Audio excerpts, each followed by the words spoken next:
In this episode, I talk to a group of Steps fans to discuss the debut album Step 1. I also take a look at Big Brother, Best Shows Ever. Was it great? Well, let's find out in the 90s and Noughties podcast with me, Jamie Dyer, a podcast for 90s and Noughties pop culture from a UK perspective. Here's how you can get in contact with the show. You can email 90esandnoughties at outlook.com. You can tweet at 90s and Noughties UK on Twitter, or you can go to the Facebook page, which is just simply 90s and Noughties UK.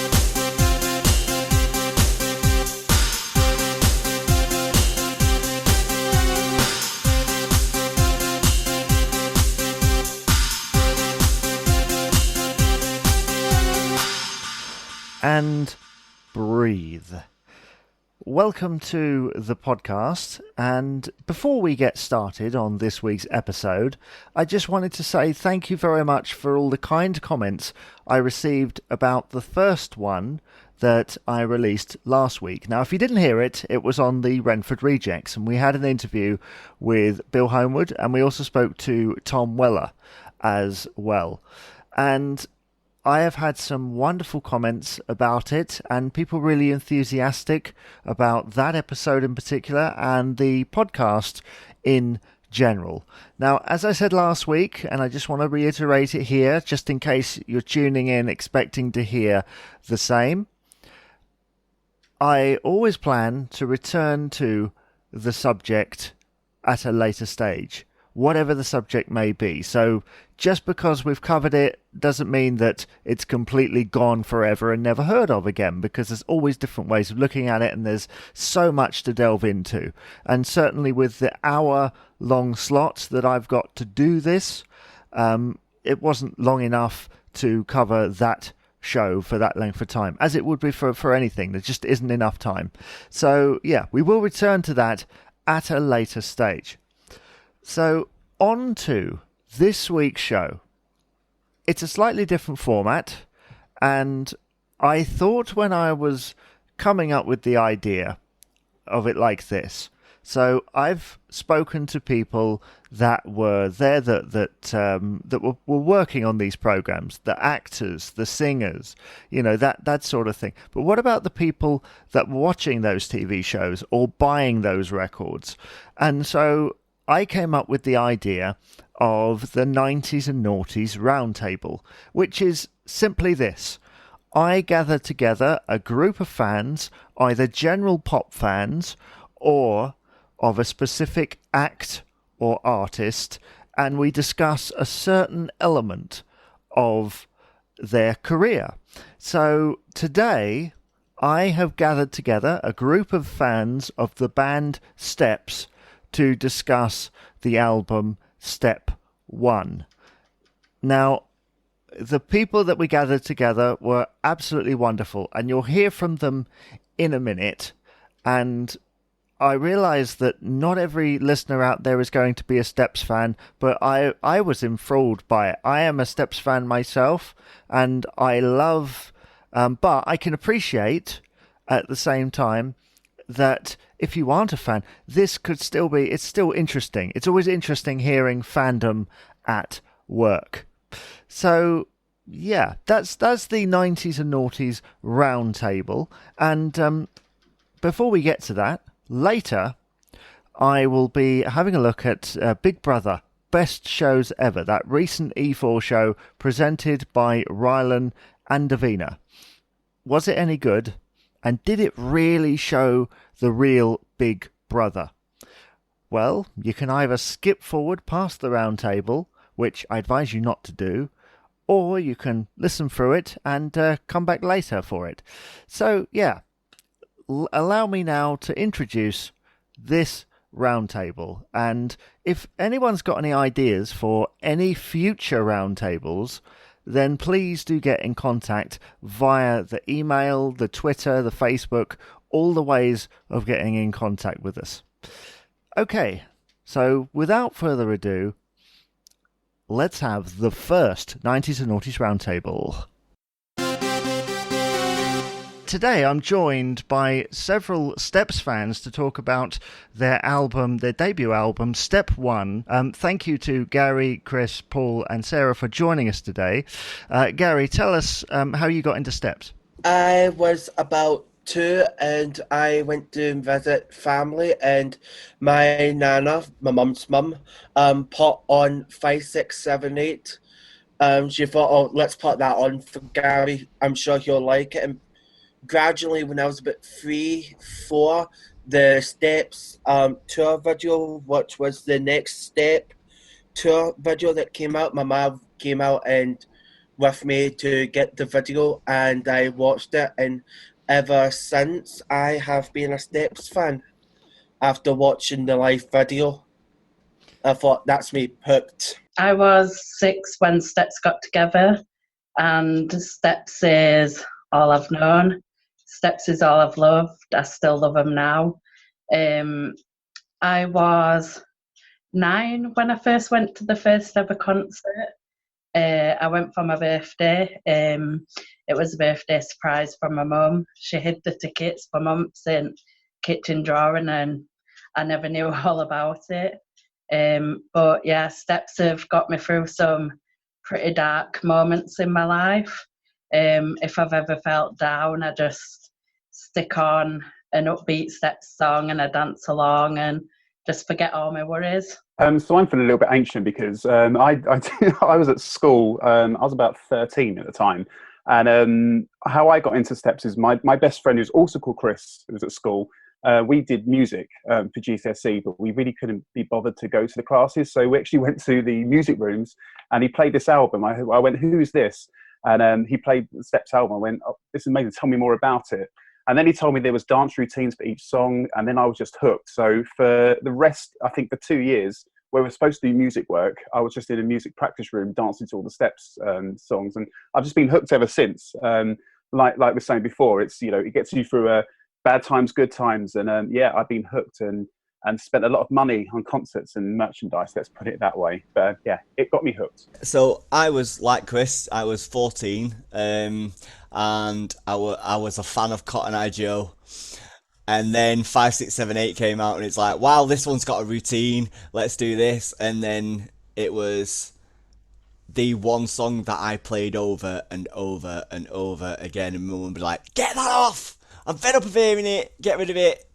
But no, I loved it. But then everything else happened, and it just made it even better.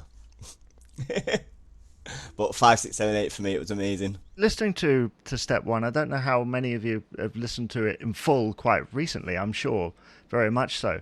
I noticed, obviously, there was no tragedy on it, and of course that was one of their early singles. It was the only reason that it wasn't on the album, because it was a double A-side, and it was out. It was the first single of 1999, and it was Tragedy and Heartbeat. And after that, it was weird how they worked out the singles. I noticed that pattern quite a lot with Steps, because they had a lot of double A-sides, because I do tend to watch a lot of their documentaries and their interviews from past years just to catch up, because I am the youngest. I'd like to think I'm the youngest here, so I had a bit of catching up to do when seeing Steps and that, and they said they did a lot of double A-sides, and the way they did their first and second album, they kind of switched singles. So when Tragedy came out, that was technically the first single from Steptacular, but then you end up going back to, I think it was Best Forgotten. Yeah. It was weird. It was weird how they did it. So I totally agree where you're coming from, where when they had Tragedy come out. It was also the same with Better the Devil You Know. Yeah, that was on the third album. Yeah, because that was. But it was out. Say You'll Be Mine, wasn't it? Yeah, and that was from the second album. Yeah. Which was weird. It was really weird. Very weird.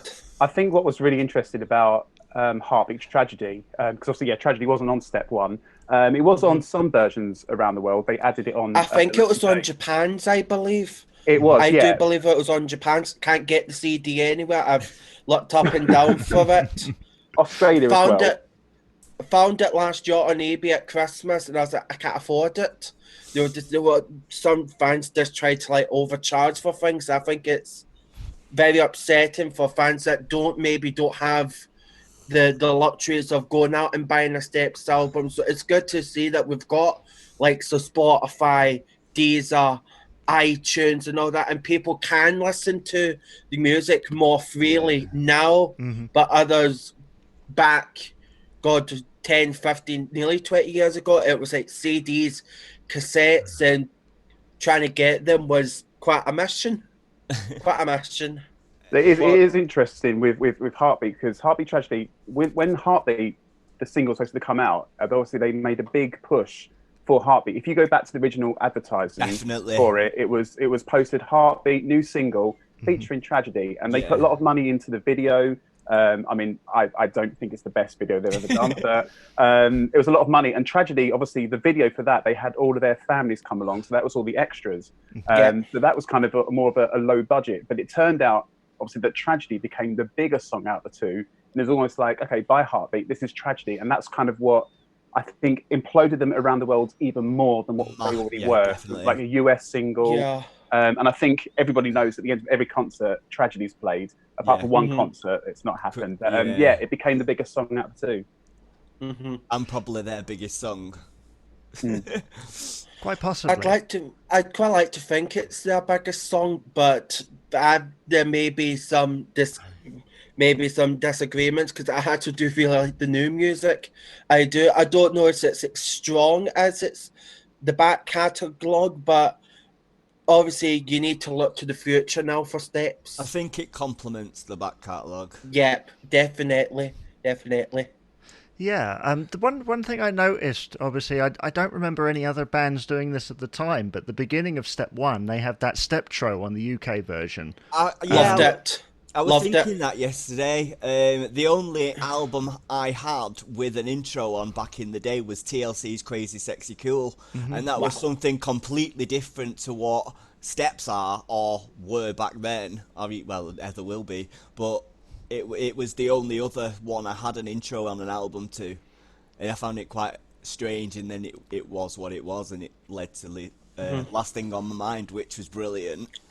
Which was great, but then it turned that 12-track album into 11 tracks, and I was like, exactly. The brand new 12-track album from Steps, debut album, 11 songs plus a 56-second intro. But you know, I think going back to like the intros, I think a lot of artists have done it since. You know, there's a lot of like, and now they do like interludes.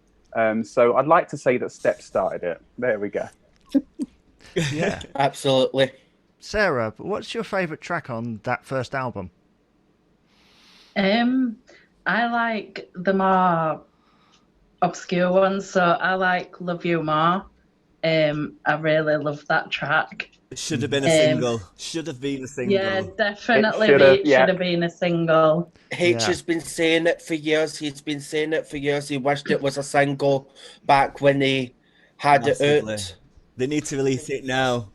I heard the original and I thought it was all right, but when I heard Steps version, I was like, yeah, I love Sunscream. I love their version. I'm not gonna dislike it because it was their song. As they didn't release it, Steps when you've covered it. So I'm kind of glad they did release it, but I think the Steps one had more of a punch into it. Massively so. And the Party on the Dance Floor remix was just phenomenal. That was amazing. Oh my God, I was screaming on the top of my lungs. Oh my God. Love You More is epic. It was amazing, absolutely amazing.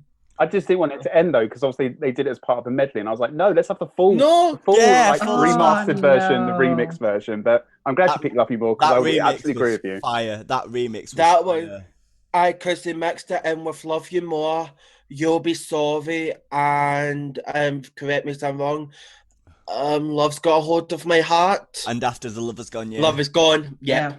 Amazing. And they did when they did the tour, they did the arm thing to finish it off. I thought, oh my God, they're bringing me back to my child days. They're giving me life. I find on the album Love You More is a brilliant relief from Experienced and Too Weak to Resist, and then Back to You, which is all right, but then you've got Love You More, and it's wow. back to amazing again. Yeah. Yeah. It's more up tempo. I'm sorry for those people that are fans of the 7, 8, and 9, but I'm just not. They've only ever done week 2 Resist once, and it was on their Steps, the video, the Step 1 video. When they were did it floating once. in the clouds. Yeah, I loved that video as a kid. That was my prized possession. Anybody touched that video, I would, I would, beep, I wore mine I out. would lose it. So wore did mine I. out. I don't have it anymore. Oh, I love watching it back because I think I used to watch this all the time, and I used to think I don't know if everyone's seen the video, but clearly you have. But I used to think that Claire cooking pasta a la carte was like the biggest meal you could ever get. Wasn't I it? made it. Definitely. My mum made it. Me and my mum made it. The night I never did. I don't like pasta. Oh, I love pasta. I would die without it. I absolutely love my pasta. Me and my mum, the night before Steps party on the dance floor, my mum's like, what you want for dinner? I was like, can you make me my Clara have a pasta? She's like, are you sure? It's like, it's very filling. I was like, yeah, I want to have a Steps meal before tomorrow. So would you want me to make it for you tomorrow? I was like, no, not going to have time. I need to get to the hydro. That's what they should have done in the tin. The spaghetti tin. I loved it. Clara. Oh my god, they need to bring it back. They need to bring it back. That was my childhood meal. I was about 6, and my mum's like, what do you want for tea? I was like, Steps pasta, ham and chips. That's all I lived on. Was just like sliced ham and my Steps and my Steps pasta and a wee side of chips. That was my dinner for like 2 years. I've still got a tin of it, actually. In fact, Sarah, Love You More, I think it was a good, especially with the video, it was a brilliant treat because we possibly learnt the dance routine to a song that nobody else had heard, or a dance routine that so while you're out playing with your friends and you're like, look what I learned, and you're like, where's that from? Never heard it before. Yeah, whatever. Yeah. Buy the album, buy the video. Buy everything Steps. And I think it was also a good track to kind of test where Steps could go on that first album, because obviously it was guided towards a certain, genre of people or an age group. And then I think having Love You More, although it was quite a poppy version compared to obviously the original, I think they were like testing how clubby can we get with Steps. Yeah. And, I mean, there were some hit and misses on the album. I'm Massively. going to admit it. But Love You More is obviously, it seems to be our favourite. Yeah. Brilliant. Yeah, absolutely. Oh no, it's not my favourite on the album. What's your favourite? One for Sorrow. Massively so. It is by far the best song that they ever did originally. And do you prefer the original single mix or the remix that came later for US market? Now it depends what mood I'm in. Because I'm a massive Claire fan over all of them. If I want to just listen to, I would have put a solo version on her album because her vocals on that track are just outstanding. I know, they're absolutely amazing. When I first heard it, I'm like, who is this woman? Who is this woman? That's not Steps. Who's that? Because they're so blended in together in the first 2 singles, you don't get to hear a standout vocal. But then when Claire when she slays that track completely. But then it depends if you want to have a full-on dance or if you just want to be really lazy to which version. I mean, from what I remember, they really promoted One for Sorrow, didn't they? On TV, it was everywhere. Yeah, and it got to number 2. I'd love to know who beat them out because it should have went to number 1. If you tolerate this, then your children will be next by the Manic Street Preachers. Ah. And that's the reason Step 1 didn't make it to number 1 as well. And yet, complete chalk and cheese there, really. Complete chalk and cheese. Yeah, massively.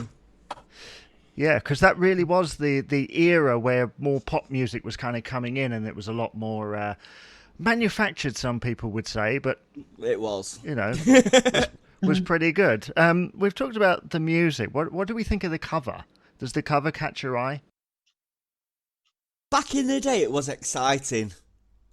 It was because it was more than one person on an album cover for a start. It was. Although it was white, it was still very colourful. And I think the fact that they pull in the different faces on the upside down version, I think that kind of decided the way in which you put that CD, that cover in your album case. Yeah. And I thought that was quite cool and very, very, very novel idea. I was today years old when I realised I've never put it upside down in an album cover. But I know what you mean. No, I thought it really did stand out, and I think it was nice that they did a nod back with the Tears on the Dance Floor album. Definitely.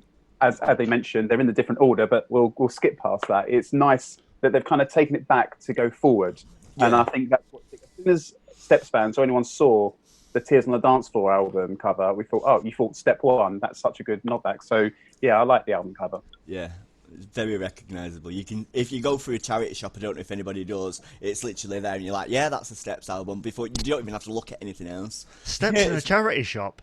Very still. It happens, I'm afraid. It happens. It did. I had a really big frenzy once. I went into my granny's pal's charity shop, and there was this literally like, I don't know what she did. I thought she did it for me because she knew I was a massive Step fan, but there was literally a whole like wardrobe cabinet thing of just pure Step stuff, CDs, DVDs, books, and I think I cleared out nearly the whole shelf. I bought CDs I didn't have. I bought books. I think someone would have been very upset with the breakup in the 2000s. So I think they just I don't want any of this anymore. Get rid of it all. When they did break up, I was absolutely in tears. Yeah, it felt like end of the world to me. It was. I agree. 6-year-old listening to "It's the Way You Make Me Feel." And my mum and dad came up and said, son, have you heard the sad news? Steps broke up. I was like, shut up. No, they haven't. No, they haven't. It's rumours. They've just done a concert. Colourful language on Boxing Day. Very colourful language.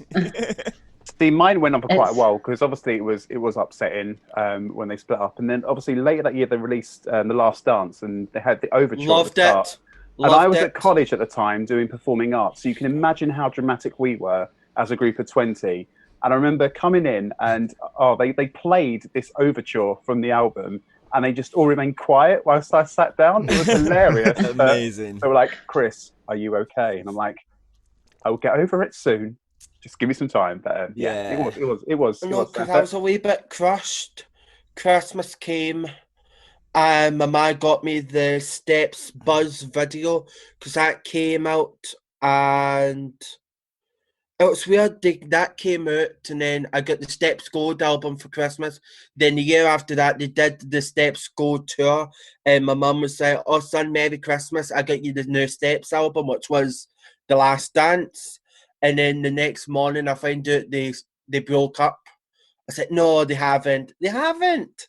They just brought out a new album, and I watched the news that following night, and I was in tears, absolute in tears. Looking back at it now, I think that split was probably at the best time because I don't think they could have went any further. If they had carried on, Baby Don't Dance onward, it would have just fizzled out. Massively. I think if we didn't have that split, they couldn't have come back. I know all bands come back eventually, but it formed a part of the story to get them back again, and that's kind of what launched them back into the public face for the new era. So it needed to happen because we needed Another You, Another Me, and Never or Now. It had to happen.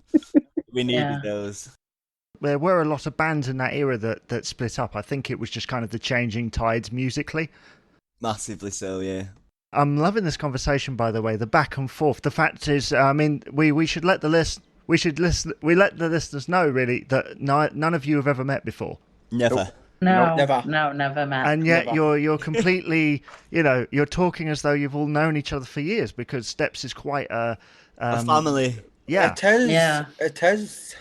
A community. That definitely really brings it all together. Definitely. Yeah, and like you say, if they hadn't split up, we wouldn't have had Scared of the Dark, which I have to say was amazing because it was like this throwback but modern, It was. Oh. I don't know. It was amazing. It was amazing. Mm-hmm. It was. Wow. Oh my god! First heard it, I said, right, Mum, they're going back on tour. I want to go and see them. I need to see them in an arena. They've announced a tour. I don't have money, but I want a meet and greet. My man said, how much is the meet and greet? I said, it's £300 all in. You're getting a signed album, a chance to meet them, a photo with them, and a signed program. I was like, Mum, please, I want £300. I'll do anything. I will clean the house. I will babysit the weddings. You could go out and get drunk for all I care. Please let me see Steps. I'll do anything. So the tickets went on sale. My man's out of ego, son. I can't bargain with you anymore. Here's £300. Get it in your bank. See, I've got to save up for at least 6 months before an album campaign comes out, because you know there's going to be an album, there's going to be a DVD, there's going to be a tour, there's going to be merchandise. So I'm like, okay, save now, and then project in 6 months' time, my bank balance is going to just dwindle. But I don't mind. I think we're all like, yeah, take my money. It's fine. I actually did no bad for the tour. I actually did no bad for the Party on the Dance Floor tour. I saved up £250 and I came back with 70, which was actually quite good for me. My mum said, I'm quite proud, son, that you've saved up that money. Go out, enjoy yourself, let your hair down. See, I was lucky to get to the concert in the first place because I was a student, a uni student at times, so yeah, I had debts racking up. So it was pretty good that I even made it to that concert. See, I love the tours, because I think the first thing I think of, apart from what songs they're going to sing, is what's going to be at the merchandise stall. And then I see all the pictures, and I remember for the Ultimate tour, I remember obviously queuing up and people going, oh, can I have a key ring and a poster? And I got to the front and went, right, okay, let's start. T-shirt, hoodie, poster, key ring, everything. And they're like, are you sure you want all this? And they're like, this is so many £100s. I'm like, yep, that's fine. Here's my card. Take it. Yeah. Did anybody go to the theatre tour from Step One album? Too young. No. No, yeah. I did. I was lucky. What was it like? It was very, very, it was massively different from anything like the Next Step. It was just, from what I remember, it was very basic. Obviously, I saw it at the Apollo, and it's quite grand, and it actually made the Apollo look really cheap and tacky. Paul, can I ask, was it more like a showcase of Steps? More or less, yes, yeah. I can imagine, because I have seen a couple clips on YouTube, because I was only 2 years old. A Disney medley as well. Yep. And I'll Be There For You, the Friends track. Yeah.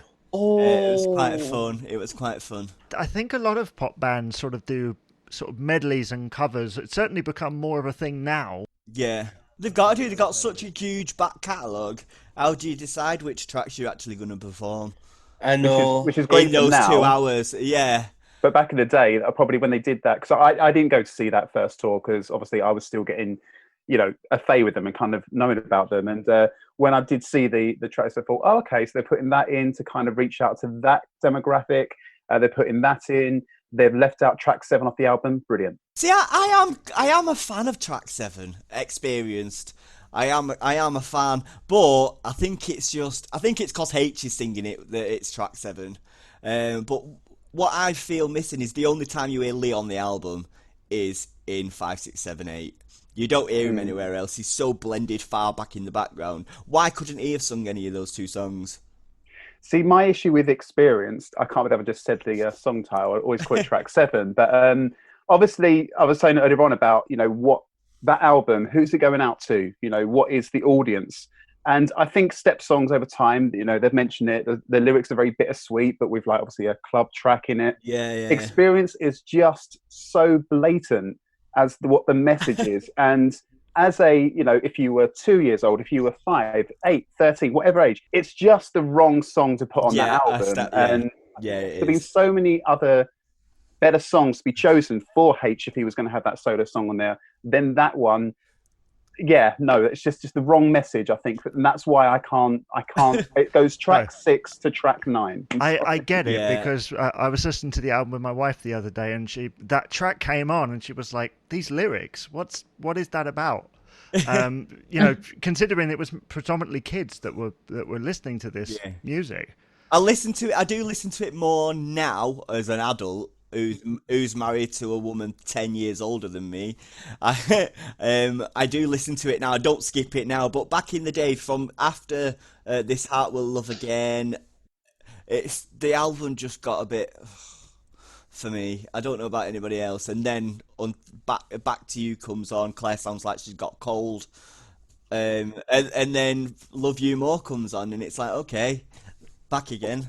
Well, I agree with what you say. It's almost as if they went, okay, so we've heard Claire, we've heard Faye, we've had Lisa. Oh, we've got H and Lee. We need to stick them somewhere. Yeah, they let's have put to a go male somewhere. vocal out Yeah. there, but pick the most awful song for them to do it on. Yeah, and then don't play Lee in the track at all. I'm sorry, I have a bit of a thing about that album. It's like, why did you only hear Lee in 5, 6, 7, 8, and then never again? But Lee's never really heard much anyway. No, he isn't. Any CDs. The only time you really hear Lee is when you go and see them live. That's when you really get his vocals out. And to be honest, I actually really like Lee's voice. I find it really hot and manly and just pure gritty. I found it really empowering that he gets to actually sing when they're doing the tours. Yeah. I think he's got a phenomenal voice. It's getting better in the albums Yeah. as well. I'd agree. I think it's got stronger over time. And I think if you go back to Step 1, Steptacular, even Buzz, and took out Lee's vocals, then it would make the sound of it a little bit different. Just the a sound like little Banana bit. Rama. Yeah, Yeah. massively. So we were talking about Step 1 here. Do we think it's like the definitive Steps album, or Not at part of all. a whole No. No. the whole package? No.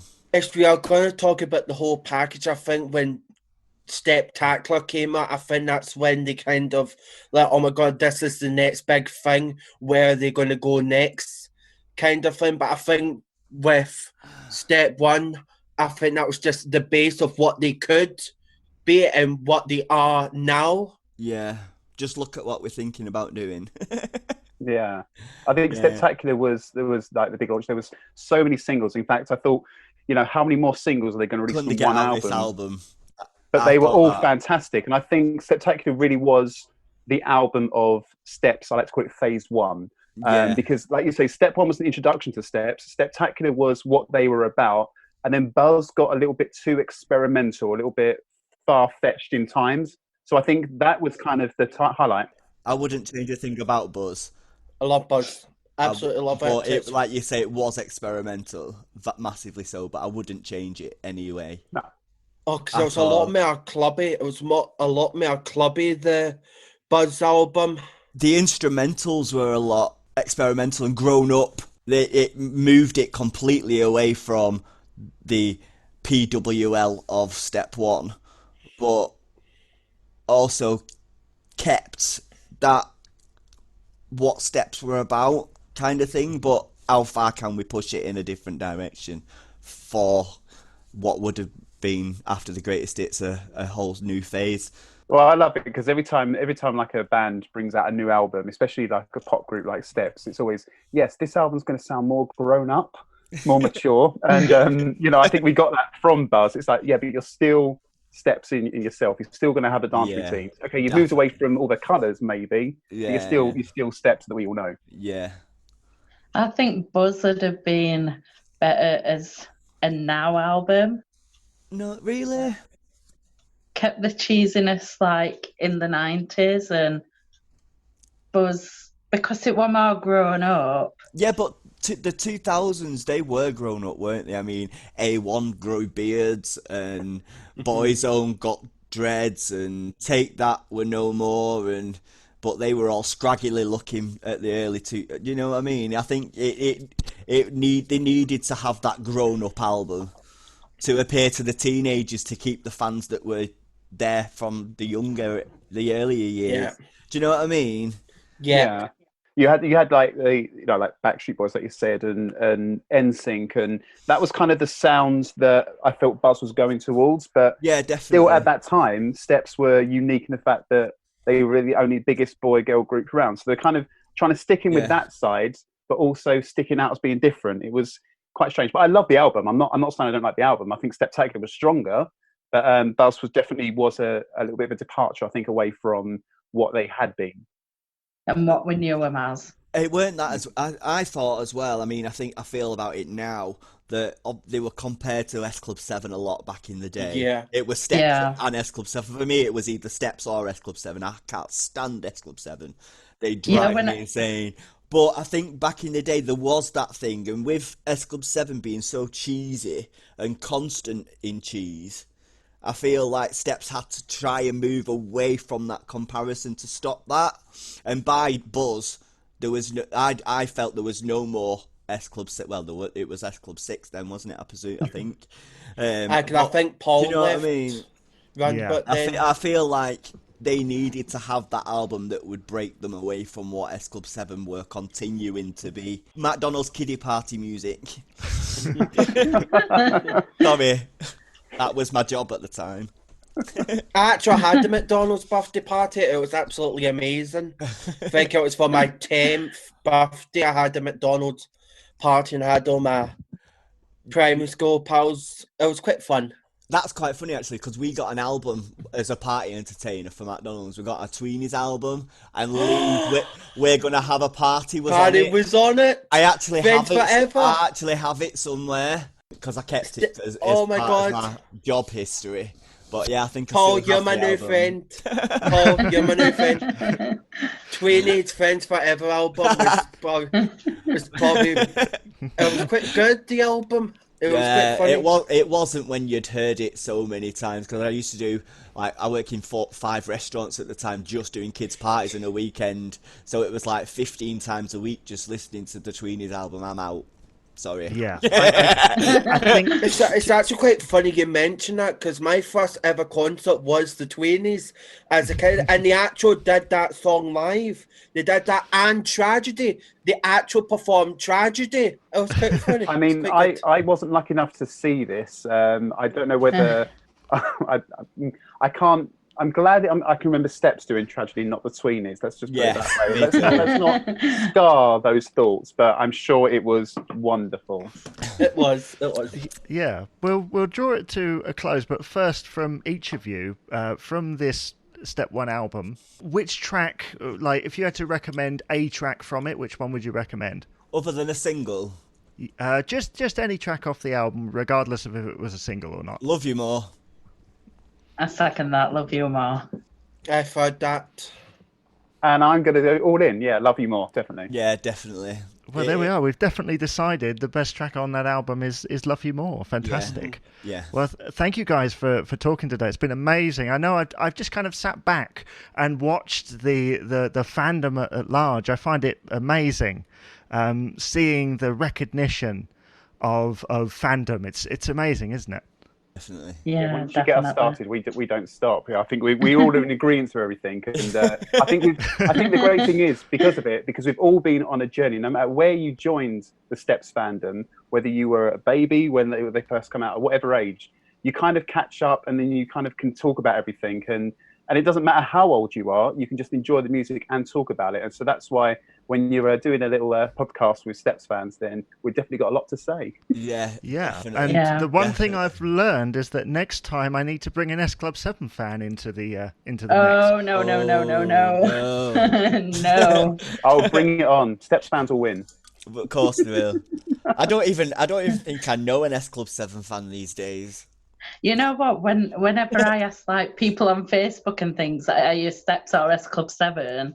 Most people say S Club 7, and I'm like, oh, there's going to be an argument here. That's because they actually meant to say Steps. They just got the songs confused and the bands confused. That if they said S Club 7, they meant Steps. Yeah.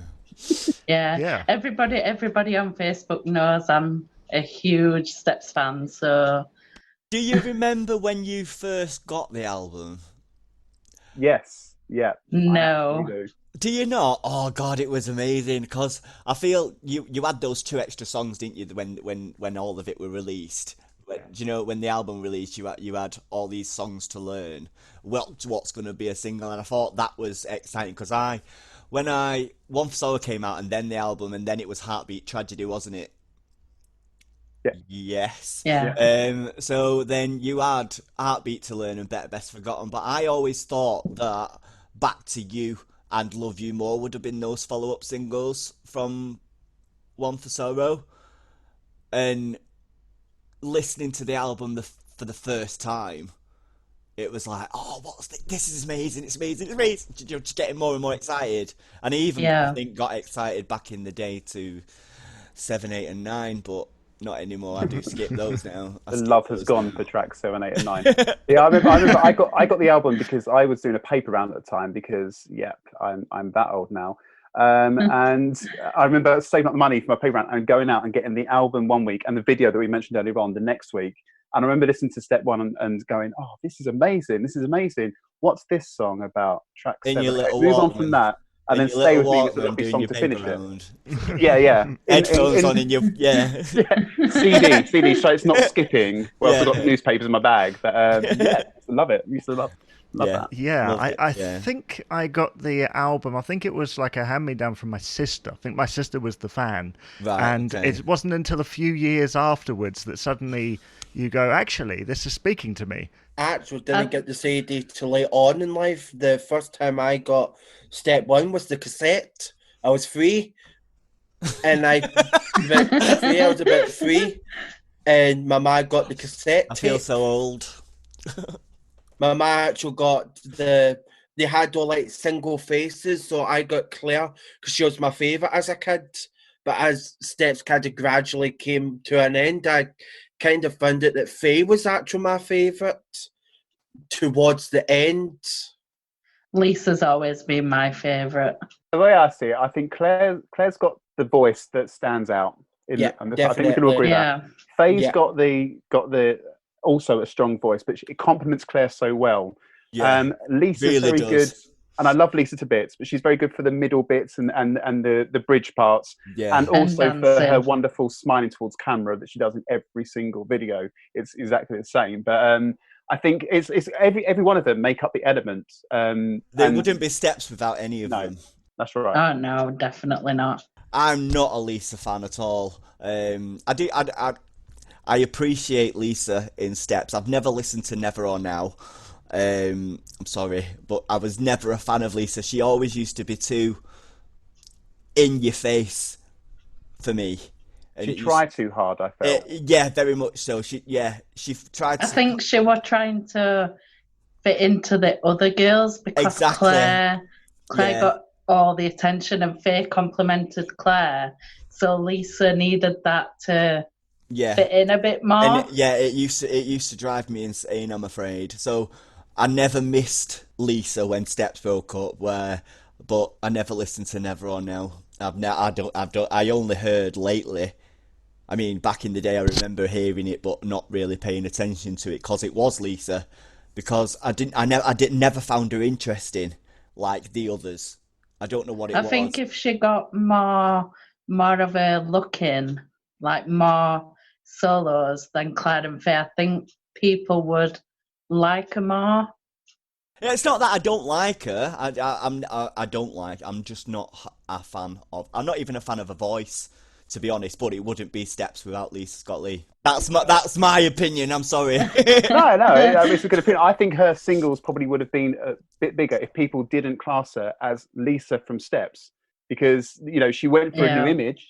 Bear in mind the whole Steps era. From Step One right the way through, they were still squeaky clean if they grew up a little bit. And when she started releasing the solo songs, I mean, lately, Too Far Gone, they're great songs, but I think everyone thought, oh, that's Lisa from Steps. Yeah, we're not going to buy into that.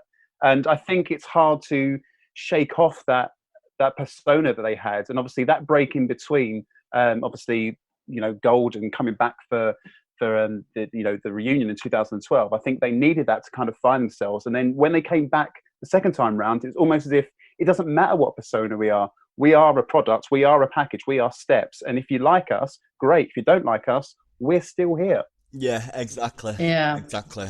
Well, there we are. We're going to finish on an agreement there, which it seems it's wonderful. It's been absolutely wonderful to talk to you guys about this album and Steps in general. And hopefully in the future, if we talk about another Steps album or maybe something that you all share, then I'd love you all to come back.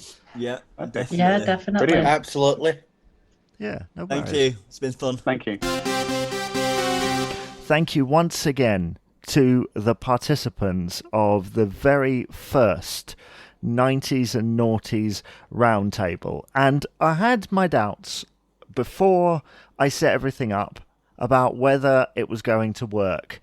And then the fandom just took off, and I think you'll agree, it was amazing listening. I loved taking part in it. I've loved listening back to it there. Absolutely wonderful. And if you enjoyed that, there will be more 90s and Noughties roundtables in the future on various subjects. We've got a 5-1 coming up. There's a Take That one coming up. There's also one on the TV show Chucklevision.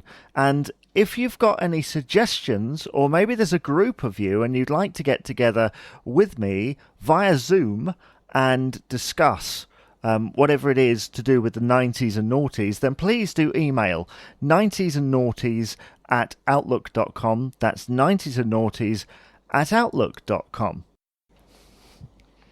20 years ago, in the year 2000, I think we could all agree that the world was a vastly different place. It was the year that the Nokia 3310 was released. Now, for those that are used to their smartphone, as am I, about the only things you could do on the Nokia 3310 were texting, calling, and Snake. Those were about the only things. So that really showed. And you had to connect to the internet via a modem that made that funny noise, if you remember. It's a very, it's an iconic noise now. It's something that very much belongs to the past. And also in the year 2000, what could be described as one of the first massive reality TV shows launched, Big Brother. And Big Brother was an amazing thing. It was basically several housemates put into a house, and they just watched them for ages, basically. And even now, it looks so quaint, because this is the age before Love Island. This is the age before Only Way is Essex and Made in Chelsea and all of that stuff. This is before all of that. And it was a revelation watching ordinary people inside this manufactured house. And I was delighted recently to see that E4 were going to do a compilation show called Big Brother Best Shows Ever, presented by Davina McCall, obviously, and Rylan Clark Neal. And for me, personally, it was a wondrous trip down memory lane. Now, every night I practically looked on Twitter every day just to see what the reaction was. And half were really enjoying it, and the other half were like, where are the Channel 5 shows?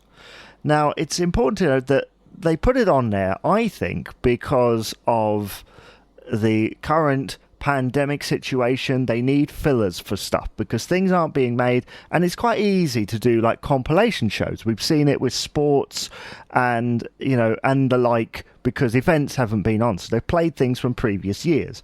So that's one reason, and also because it's the 20th anniversary. But of course Channel 4 did the first 10 years, so whether they asked Channel 5, I don't know. Whether Channel 5 are planning their own celebration, I don't know. But I can say that the Channel 4 Best Shows Ever included just the Channel 4 shows. And I can see why some people would have been upset with that. I can see why they would be disappointed, because for some people, 20 years is a long time, and some people might have come to an age where they only saw the Channel 5 shows. And actually, I think to some viewers, whether they saw it or not, the early days, say the first 2 or 3 series, seemed comparatively boring compared to what they were doing on Channel 5. Well, this thing back in the day was mind-blowing. I remember the first big series of Big Brother, where everyone was talking about it every day, was Series 3, with the likes of Kate Lawler and Jade Goody and Adele Roberts. Yeah, and Alison Hammond, who left really early, and people were surprised by that. That was the first big series for me. It was on the front covers of all the magazines.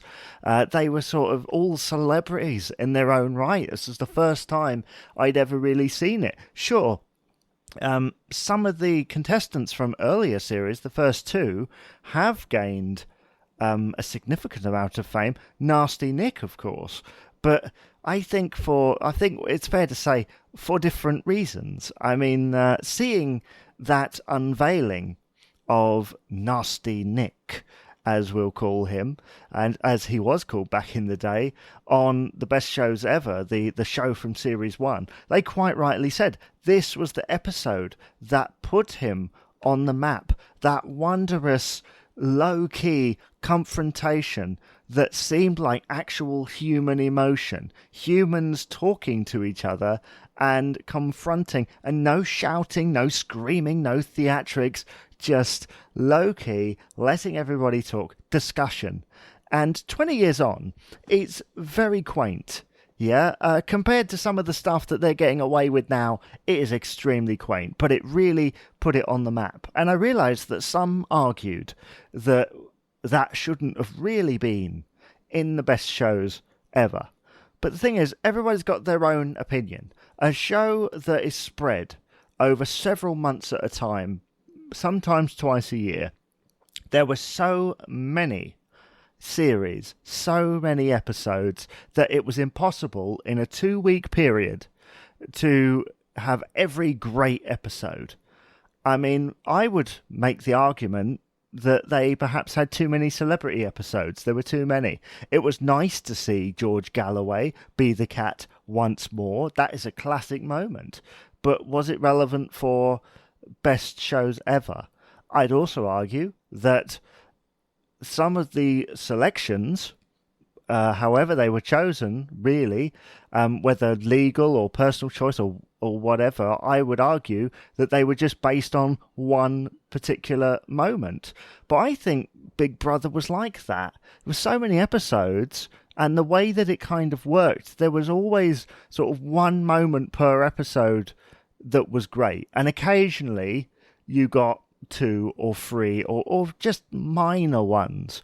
And so I do think that they always had a difficult job when picking these shows. There was always going to be that difficult dilemma of which ones are we going to do. And I know that Rylan and Davina have said that they had to pick ones that were allowed to be shown, really. They didn't have... There were loads they would have wanted to have shown, but they could only show certain ones, really. Some of the choices.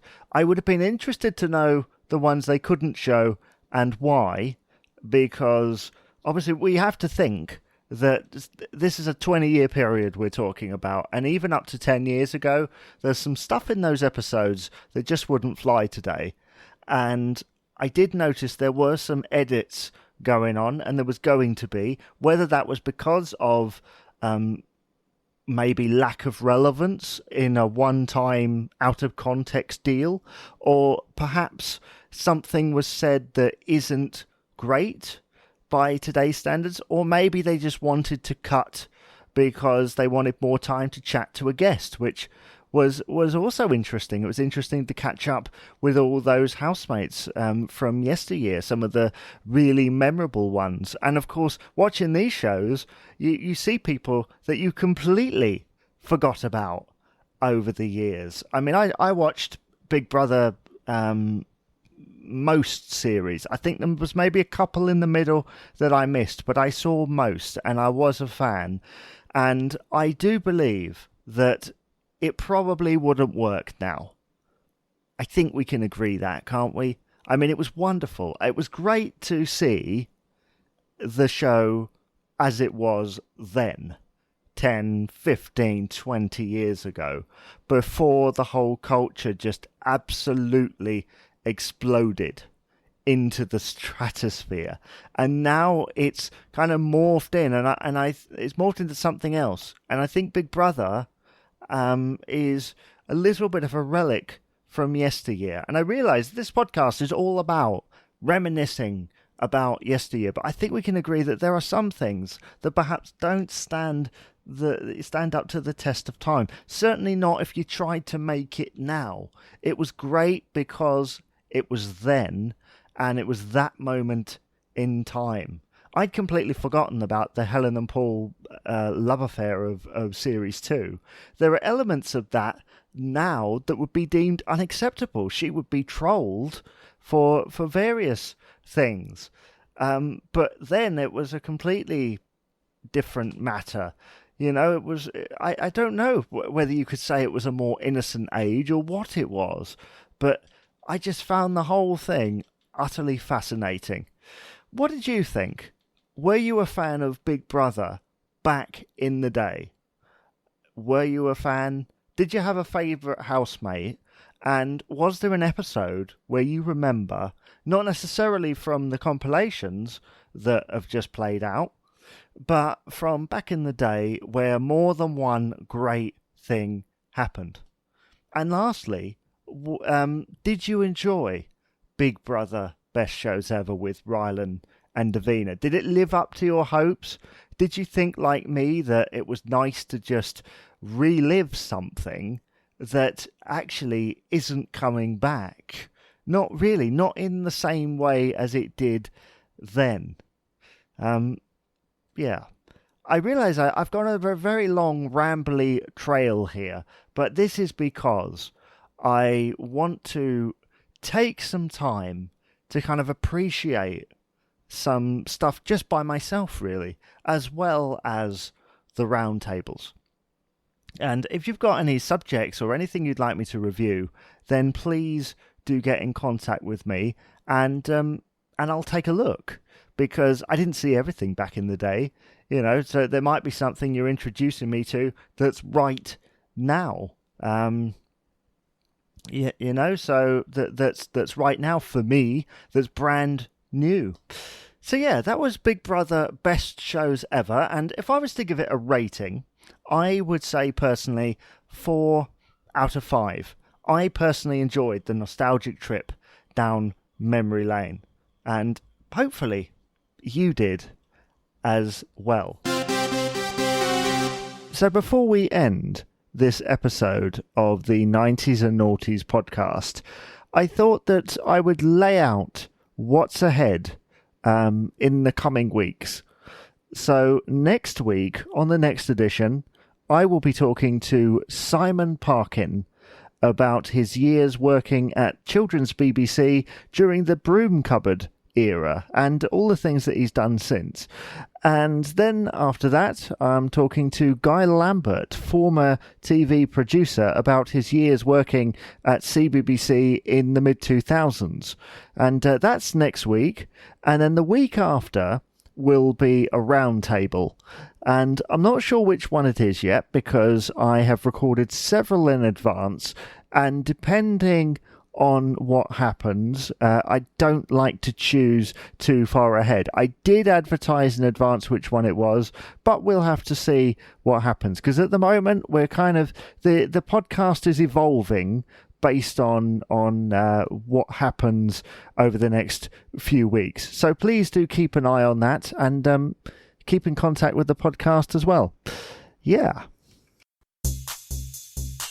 Well, I suppose it's time for me to say thank you very much for listening to the 90s and Noughties UK podcast, a podcast focused on UK pop culture of the 90s and 2000s. This has been Jamie Dyer. Hope you've enjoyed the episode, and if you'd like to get in contact with us, You can email 90esNNoughties at outlook.com. That's 90esNNoughties at outlook.com. You can tweet 90sNNoughties UK on Twitter, or you can go to the Facebook page, which is just simply 90esNNoughties UK.